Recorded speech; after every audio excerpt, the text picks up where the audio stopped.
I should talk for 30 to 45 minutes. If that's too long, tell me and I'll cut it back. Başlayabiliriz. Okay, başlayacağım. Yok hocam. Herkese hoş geldiniz. OSAMER Yuvarlak Masa Toplantıları'nın bu sene ikincisinde kıymetli hocamız Ella Hoca ile birlikteyiz. Thank you for your presentation. Actually, the Zoom, yeah. The connection is so bad. Okay. You can watch that. So, let me start. Okay. Okay, so I'll begin by thanking Burhan Çağlar, who's not here today, but very graciously extended me an invitation. And Büşra Nur has been an amazing host. And Gülay Bulat, I haven't met yet. Okay, nice to meet you, Gülay. And thank you to all three of you, and thank you to everyone for such a warm welcome and for allowing me to share my research here with you. The title of my talk is Useful Refugees and the Meaning of Muhacir in the Late Ottoman Empire. And it is true that in this moment, when anti-refugee sentiment is rampant in Germany, certainly in Turkey and elsewhere, and also when the world's eyes are drawn towards the horrific genocide that's unfolding in Gaza, and when the intense suffering that so often accompanies episodes of forced migration could not be clearer, it is perhaps a bit gauche to kind of emphasize this idea of the utility or usefulness of refugees. Yet, I think it's important to remember that while expulsion and population displacement is a very ancient and continuous aspect of human history, the kind of concept of the refugee, particularly in its modern political, social, and legal iteration, is not an ancient concept. It is certainly a very contemporary concept, kind of crystallized in some senses in the mid-20th century by the UNHCR as someone who is unwilling or unable to return to their country of origin owing to a well-founded fear of being persecuted for reasons of race, religion, nationality, membership of a particular social group, or political opinion, as I have there. The phenomenon of the refugee, and certainly that particular definition and the emergence of the refugee as a particular category, is closely tied to this history of a modern international refugee regime and a modern international state system. Modern states are defined in part by their capacity to organize the circulation of people, goods, and resources in and through their territory. The formation of new states was, as I believe sociologist or political scientist Aristide Zolberg says, a refugee-generating process. And modern, and especially modern nation states, emerged through expulsions, forced sedentarization, ideas about race and migrant illegality, even though their official histories oftentimes require forgetting these population movements that help define their boundaries. And thus the erasure of forced migration helps to kind of create natural borders or seemingly natural borders of contemporary nation states. So the casting of refugees as a social problem, one that states had to deal with in the 19th and 20th centuries, created a venue for state intervention in society, and it reified particular forms of sovereignty and control over the population. The interwar era, in between World War I and World War II, really saw the emergence of international entities intended to sort of deal with the idea or problem of the refugee. Nevzat Soğuk describes this as kind of the emergence, again, of an international refugee regime in which events of human displacement were rearticulated as a specific refugee problem, characterized in terms of images, identities, and subjectivities that support sovereign states. I think it's important to remember, though, that refugees can be, they certainly appear in state building processes in terms of expulsion and exclusion. They are also really integral to state building processes in terms of inclusion. The category of the refugee, muhacir, works or kind of gives meaning to the much larger category of the migrant. If the refugee is somebody who is forced to move, who is therefore deserving of asylum or has a right to protection, the migrant is everybody else who does not have the right to protection, who is not forced to move, and therefore does not have some kind of right to asylum. And because of that dichotomy, kind of the elevation of the refugee as a particular social category does some work in reinforcing the idea that states have the right to prevent or control or manipulate all other types of migration. In that way, refugees become kind of aberrations that uphold the norm of state rule. So in my work, I engage with this idea of the utility of the migrant or the utility of the refugee as something fundamental to Ottoman state building. Are we having a problem with Zoom maybe, or we're good? Okay. So of course, within the Ottoman Empire, and even at the turn of the 20th century, as this idea of refugee was consolidating, refugee, muhacir, or muhajir did not hold this meaning in the Ottoman state. It wasn't an opposition between refugee and migrant. Instead, the term muhajir, as we'll discuss, easily encompassed coerced migration and non-coerced migration. However, as we can with the refugee, we should consider how the term muhajir likewise has its own history and how that term or the meaning of that particular term or the muhajir as a social category changed over time.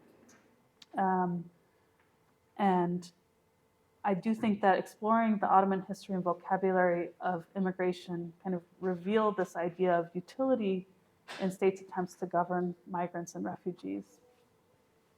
So what does this term muhajir mean?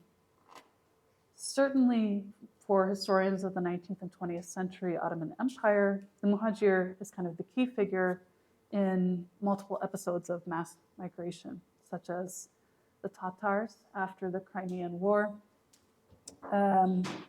Circassians and others in the Caucasus in the early 1860s, multiple groups following the Eastern Crisis, the 93 Harbi, Cretan Muslims, and those who eventually fled from the Balkan Wars.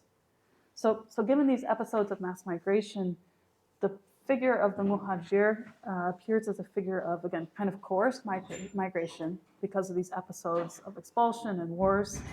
And in that way, given their kind of expulsions from their homelands, maybe they would be perhaps eligible to be refugees in kind of the contemporary understanding. Likewise, there's also this sense, when we look at those groups, that the muhajir appears by and large to be Muslim. Again, the majority, though not all, of those who are designated as muhajir in this period were Muslims. And then, of course, this term muhajir holds an element of coercion and religious valence in the hijrah of Muhammad and the muhajirun from Mecca to Medina, who went from Mecca to Medina in 622. Nevertheless, within Ottoman governance, and perhaps more broadly within Ottoman language, muhajir was quite a broad term. And if you look at some of the best-known dictionaries of the era, you might get a sense for somewhat the kind of indeterminate nature of this terminology. So if you look at Red House in 1856, this was an English Ottoman kind of handbook. He defined muhajir as one compelled to abandon his country, so that sort of sense of being forced. He also recognized the religious element. He did note the word muhajir meant a refugee, although he did not explain or define further what a refugee meant to him. When he published his lexicon 6 years later, He defined immigrant, and refugee in Ottoman Turkish.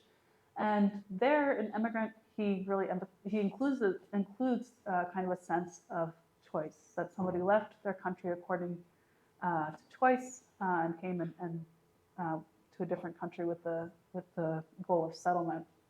And then likewise, immigrant, just meaning a person who came from abroad and settled in Muhajir. So both of these are Muhajir. And I think it's interesting to think about, again, the moment when these are published is a moment actually when Red House introduces this framework of coercion at first, and then gets rid of this framework of coercion actually at a moment when the Ottoman Empire is seeing a ton of forced migration from the Crimea and then, kind of simultaneously and very soon after from the Caucasus. And then if we look at Shamsuddin Sami's, and also he kind of repeated those definitions in the 1880 kind of republished lexicon. Shamsuddin Sami, meanwhile, also provides definitions for Muhajir. And here he notes that Muhajir or Muhajirin were individuals who came to settle with their family from another land.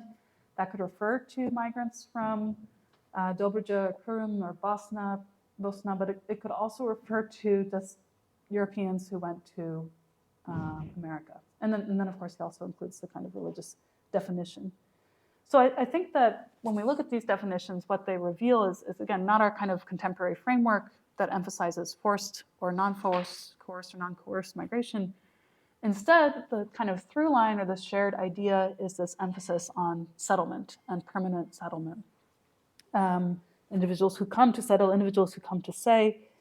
And for Ottoman officials, I think, too, the kind of enduring meaning of the Muhajir came from this idea of settlement. So again, overall, I'm thinking about how a general understanding of the Muhajir as Muslims expelled from their countries reveals a lot about what actually did happen across the course of the 19th and into the early 20th centuries. However, what it misses, again, is that the meaning of the Muhajir as a social category, as a category used to, and used within Ottoman governments, changed over time, and that there were certain elements of utility in how Ottoman statesmen engaged with those who came, engaged with Muhajir there, that kind of affected how that changed over time. And those differences stemmed from the fact that this was an extended era of administrative, economic, legal, and military reform, ranging from the mid-Tanzimat to the Young Turk period. But again, they kind of show that what Ottoman statesmen really focused on were issues of sovereignty and subjecthood in an era when they were concerned about European capitulations and the protege system. It was deeply important that Muhajir there take up Ottoman subjecthood. And then they were likewise interested in what the Muhajir as a permanent settler offered in terms of economic development. So to share a bit more about what I mean about the kind of change and its implications, I'll share a few episodes. Again, I don't want to go too long, so please feel free to stop me if you have questions or if you just have had enough. But otherwise I'll start in 1856 with this anecdote. On June 2nd of 1856, several hundred Prussian families sought permission from the Ottoman state to immigrate to and settle permanently in the Ottoman Empire. They submitted a petition to this effect to Davud Pasha, the Ottoman consul in Vienna, who translated and forwarded their request to Istanbul. The Prussian families seem to have been inspired by the recently issued Islahat Fermanı, and they aspired to move in search of a better life. According to Davud Pasha's translation and commentary, these Prussians struggled to get by, and so they sought to leave for a land where, quote, compassion and rights extended to all subjects and where they would be able to make a better living. As this request moved through the Ottoman bureaucracy, officials began to compare the Prussians to the many Europeans who had already immigrated to America around the same time. They noted that these Prussian families had witnessed others embark on kind of that transatlantic journey from Europe to the United States, which inspired them to likewise try their luck outside of Europe. However, for these Prussians, they may have been willing to leave home, but the scale of that journey was simply too daunting. So the Tanzimat Council wondered, why should these people travel across the sea when plentiful land, new opportunities, and a government that had just announced legal equality for all awaited in far closer locations?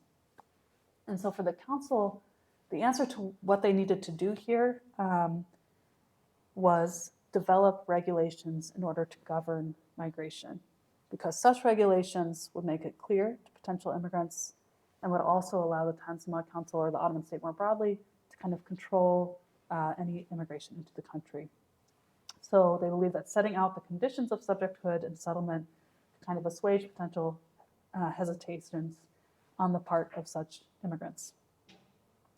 But again, aside from just easing the fears of a few thousand Prussians, statesmen welcomed this chance to encourage a larger flow of settlers from Europe and to more widely regulate, standardize, and advertise immigration.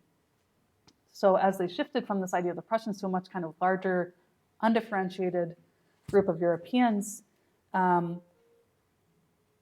they reveal a perspective that immigration was something to be regulated and manipulated for the benefit of the economy and in conjunction with the distribution of Ottoman land.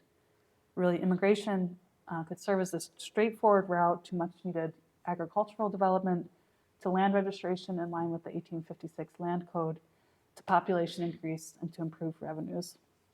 So very soon after receiving this petition, the Tanzimat Council issued the Muhajir Nizamnamesi in 1857. It promoted colonization by inviting Europeans and others, regardless of religion, to settle on available and arable land in the empire. Those who arrived were eligible for tax exemptions, free land that they held for a period of 20 years, and delayed conscription. Translations of these regulations were sent to ambassadors and envoys across Europe and even to New York City.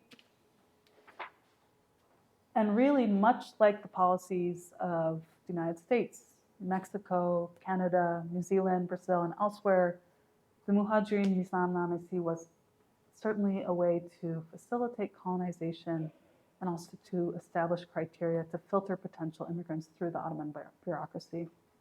And in that way, the Muhajir Nizamnamesi kind of really reflects, again, those key concerns that underline thinking about what could the Muhajir do for the Ottoman state.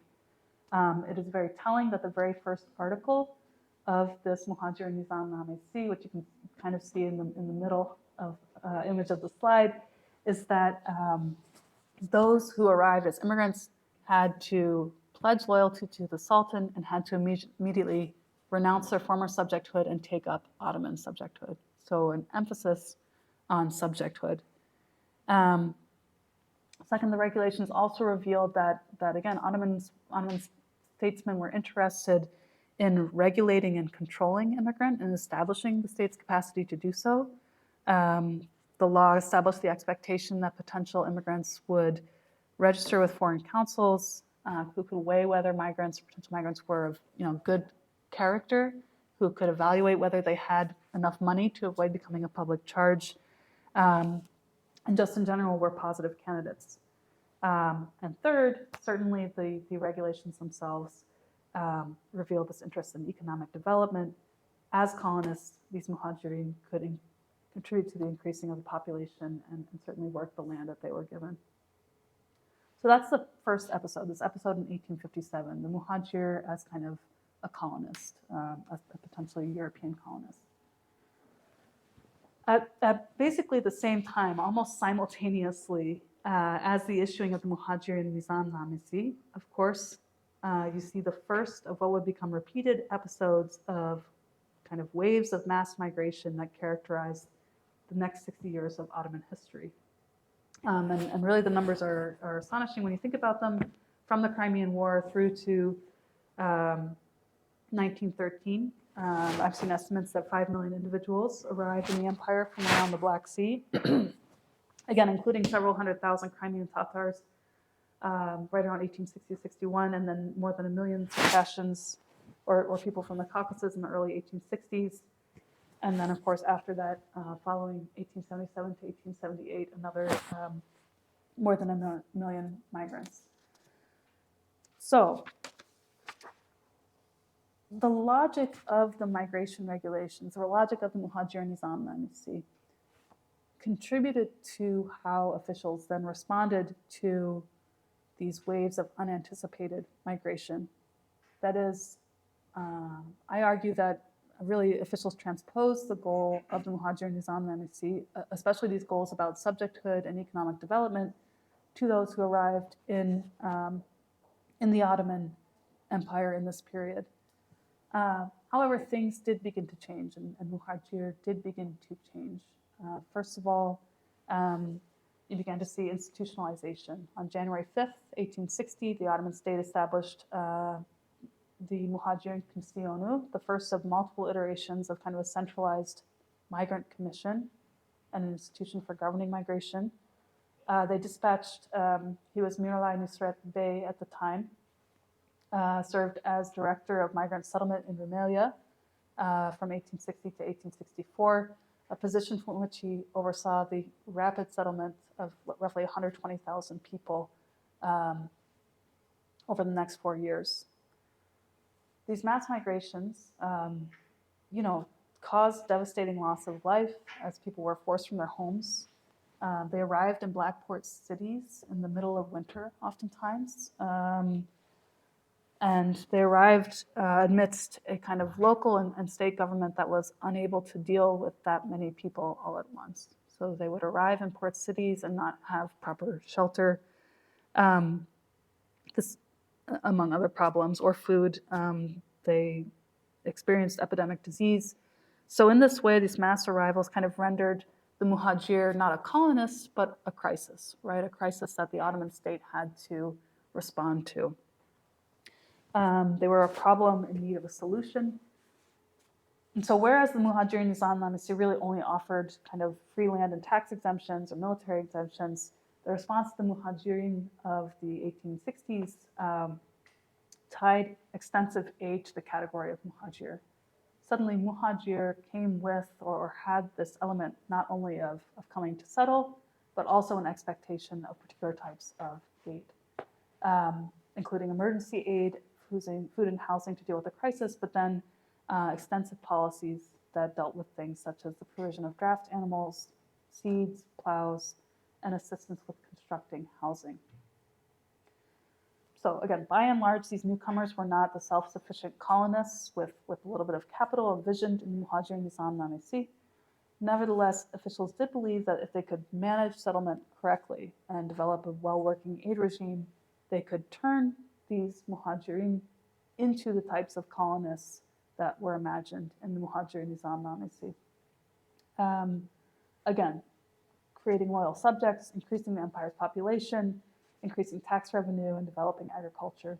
So in that way, the significance of Muhajir shifted as this aid regime developed. It also shifted in the sense that the Muhajir population kind of developed internal attributes. What I mean by that is really administering migrant aid and settlement on such a scale was incredibly expensive.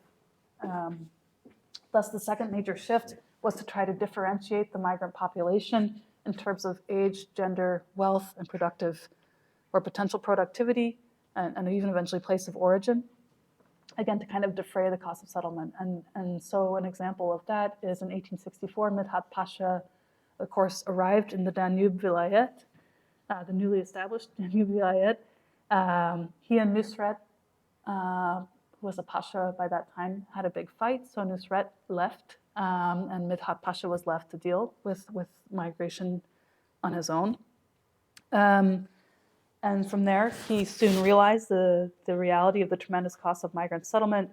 And he soon wrote to the Mejlis Vala complaining of kind of lack of record keeping and putting forth his method for Muhajir management and cost defrayal.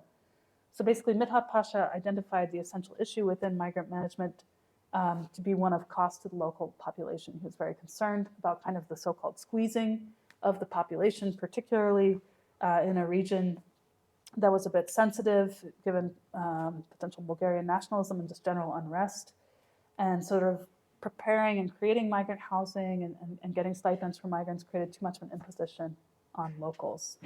So to defray costs, migrants had to cover more of their own expenditures. And for that to happen, officials needed more information about migrants. And so according to Midhat, migrants and muhajirin population could be divided into 4 different sinuf, each according to their existing resources and their likelihood to become self-sufficient. So the first 2 categories he set out were those who are already wealthy or already employed, because neither of those groups needed any support from the state at all. The third category he suggested were those who had kind of the capacity to work, potentially as porters, watchmen, servants, farmers, or have you, but who did not yet have either employment or sufficient funds to do so. And then the fourth category referred to those who would require kind of long-term or perpetual assistance from the state, such as widows, elderly, invalids, and orphans. So Midhat Pasha suggested this. He wrote to the council in early February. He was hoping to cut the stipends of the first 2 groups by the end of March. So to that end, he gave the province's migration officials a month to submit completed registers for their kind of area of supervision, each of which would note the head of household, family size, any extended family, the kind of potential trade or occupation of the migrant, and then of course the sinuf in which they could be found. And his goal ultimately, again, was to get data about this population, to break the population down into different groups in order to reduce costs of aid. So my supposition is that by instituting and institutionalizing this kind of comprehensive aid regime, Ottoman officials sought to save migrants while, again, turning them into colonists, dealing with the crisis by also recognizing its potential opportunities alongside or in the same vein as the Muhajir and Nizam-Nameh. But to do so, they kind of added to the Muhajir this layer of kind of one who is entitled to certain types of aid from the central state. And there's so much more I could say about that. Into the Hamidian period, you see not only just general aid being attached to Muhajir, but much larger projects, such as planning large-scale irrigation project near Malatya that somebody wanted to create using migrant settlement. Same individual then also, he was kind of in charge of finding land in various places. He wanted to then kind of do large-scale settlement around the extending Anadolu Railway. And that became like, or that remained kind of across 1891 to 1901 a significant interest and significant project. So migrants could become used eventually in really, really large, again, not only just agricultural development, but broader economic development. However, moving into this Hamidian period, increasingly what it meant to be a useful refugee aligned with an aspect of Hamidian Islamism and aligned with an increasing sense of not only who was useful to the state, but who was dangerous to the state. In the Hamidian era, by I think 1888, you saw the banning of all Armenian immigration, particularly like Armenian return immigration.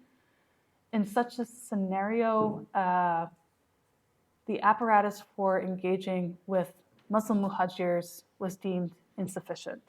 What I mean by that is that if you're going to prevent the traveling of some people or the immigration of some people to come in, you need a much stronger kind of border control and documentary regime and capacity to know who is who as they try to cross into the state.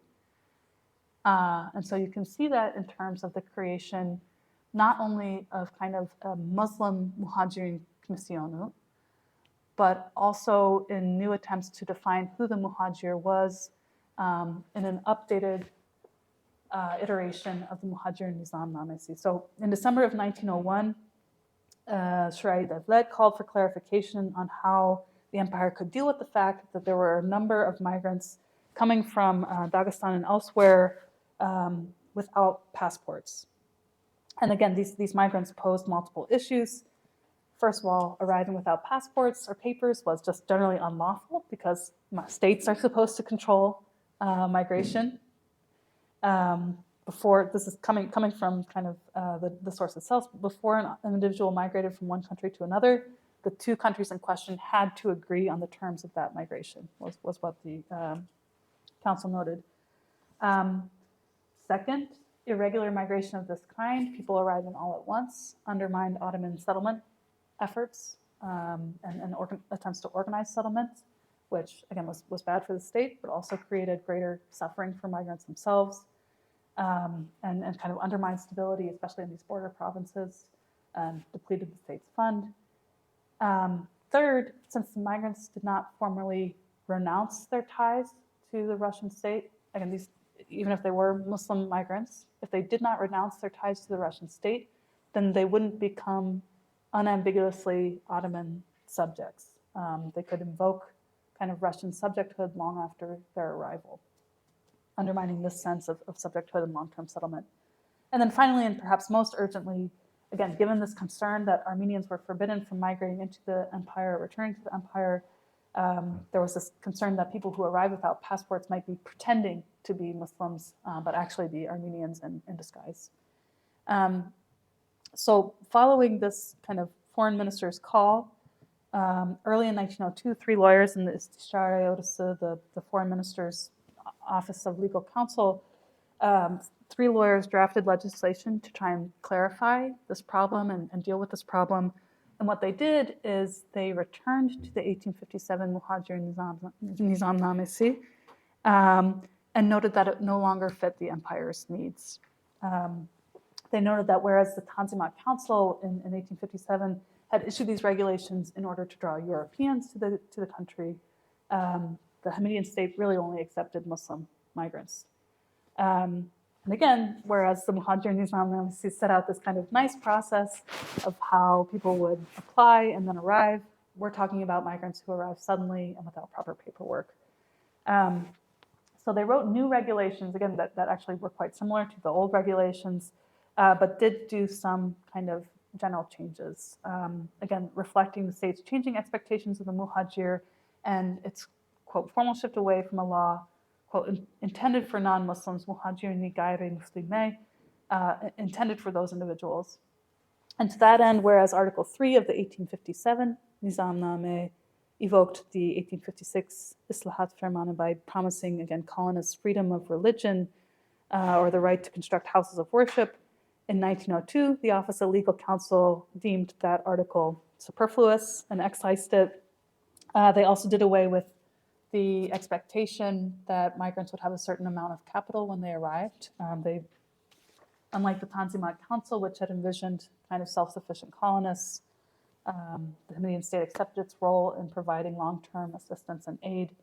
And then they added way more expectations or ideas about what documentation might mean. So they added identity documents to various stages of the immigration process. Migrants ideally were supposed to identify themselves and submit paperwork to an Ottoman consular agent 6 months in advance of when they were going to try to arrive in the Ottoman Empire.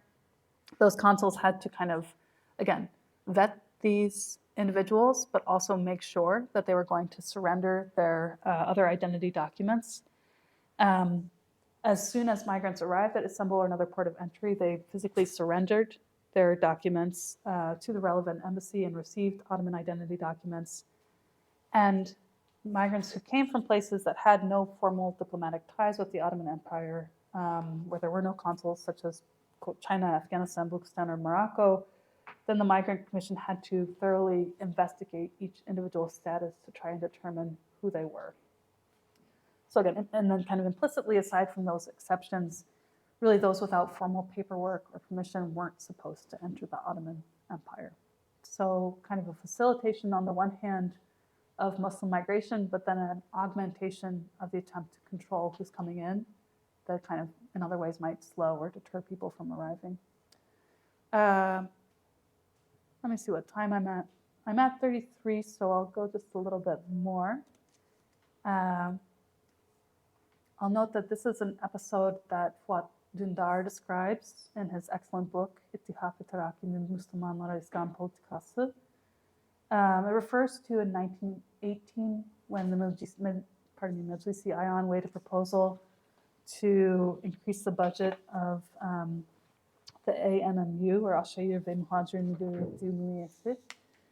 According to the director of the AMMU, Hamdi Bey, the AMMU oversaw a population of roughly 1 million muhacirler ve mülteciler, roughly 1/3 of whom would need direct support from the government, would need aid.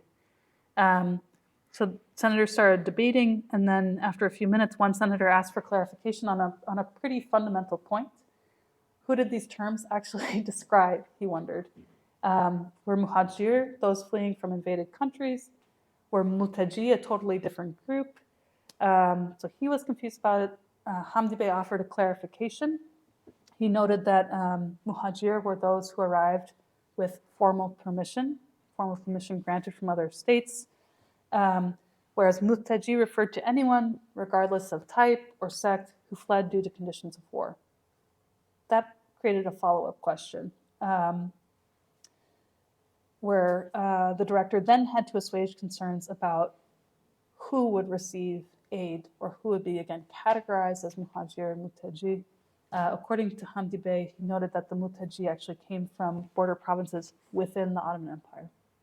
So again, mülteci not as an international term, but rather an internally displaced person.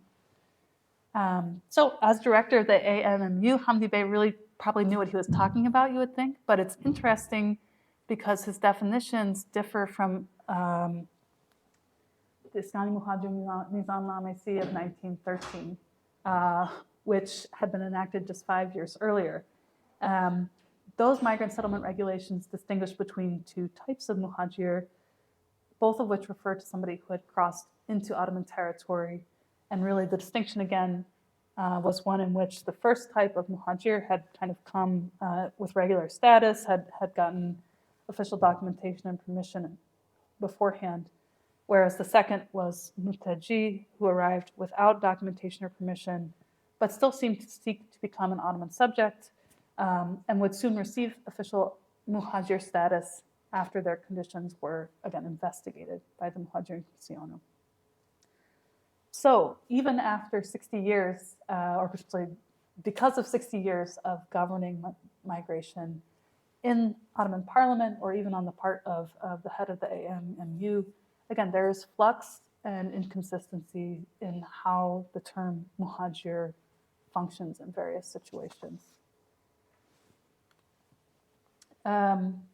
So in my book that's coming out pretty soon, I offer other reads on other meanings that accrued to muhacir over time. But ultimately, like what I want to drive home is, again, that the muhajirin were useful in Ottoman state building. They were attached to these agricultural and economic development programs. They were significant in establishing direct relationships between the Ottoman state and its subject, and this kind of unambiguous subjecthood for newcomers. And they were important in that they kind of required the development of institutions, bureaucracies, and policies that were crucial in broader Ottoman reforms. That is, as migrants entered the empire en masse, they became this problem that Ottoman officials had to solve. And then they also became, again, this resource to carry out major projects. Thus, the muhajir became an essential element of Ottoman governance. I think that recognizing that the muhajir was always intended to be useful in this way, again, really emphasizing the idea that the ideal muhajir was someone who came to stay, on the one hand reveals these important elements of state building, but then on the other hand, kind of allows us to chart the emergence of lines of exclusion and inclusion vis-a-vis the Ottoman state and the Ottoman population. Again, officials linked immigration to economic development and security, and thus the question of who is a muhajir, whether asked in parliament or asked by migrants themselves sometimes, was always a question of who is the ideal Ottoman and who will be kind of included as well as who is excluded. The imperial competition for legal authority over individuals within Ottoman territory, again, shaped statesmen's views of the muhajir. this concern over subjecthood and sovereignty were perennial components of statesmen's understanding of the ideal muhajir. But again, how officials envisioned that idea of the useful muhajir changed over time. In the 1860s, refugees could be, or migrants could be, economic colonizers like those envisioned in the Muhajir Nizam Namisi. They could be used to disrupt nomadic pastoralists or encourage tribal settlement. In subsequent decades, in the face of imperial powers and national separatist movements, officials drew kind of new lines of belonging and inclusion and exclusion along empire's religiously, linguistically, ethnically diverse population. Eventually, migrant settlement became a colonization scheme premised not only on placing a productive population, but also on displacing other Ottoman subjects. For example, after the Balkan Wars, some Ottoman leaders prioritized establishing a Turkish national economy, narrowing their vision of who could be assimilated into the Ottoman state, and then certainly narrowing what it might mean to be a muhajir. During the Armenian Genocide, the ruling committee of Union and Progress placed Muslim refugees on appropriated Armenian property in order to kind of create a Turkish bourgeoisie and to prevent Armenian return. And you can look at work by Gur and Mehmet Polatov to read about that. And so in this moment, the useful refugee contributed to expulsion and displacement within Ottoman imperial space. And I'll skip some of this and just note that in conclusion, I think emphasizing a vocabulary of movement that focuses less on the causes of mobility, that gets less focused on this contemporary distinction between coerced migration and non-coerced migration, and shifting instead to how officials and others imagined migrant utility, denaturalizes our understanding of individuals on the move and of modern states' right to control that movement. An emphasis on utility rather than undermining the compelling right of individuals to flee from violence or the moral imperative to welcome them allows us to trace how patterns of exclusion and expulsion unfold, not only as a part of those expulsions, but again, also in moments of seeming inclusion as well. So I'll wrap it up there. I look forward to your questions, and I've commented on it a bit elsewhere, but it's older research. I'm happy to learn from you whether these patterns, these historical patterns, have resonance in 20th or 21st century Turkey, and contemporary global and local moments of anti-refugee sentiment. So thank you again for listening.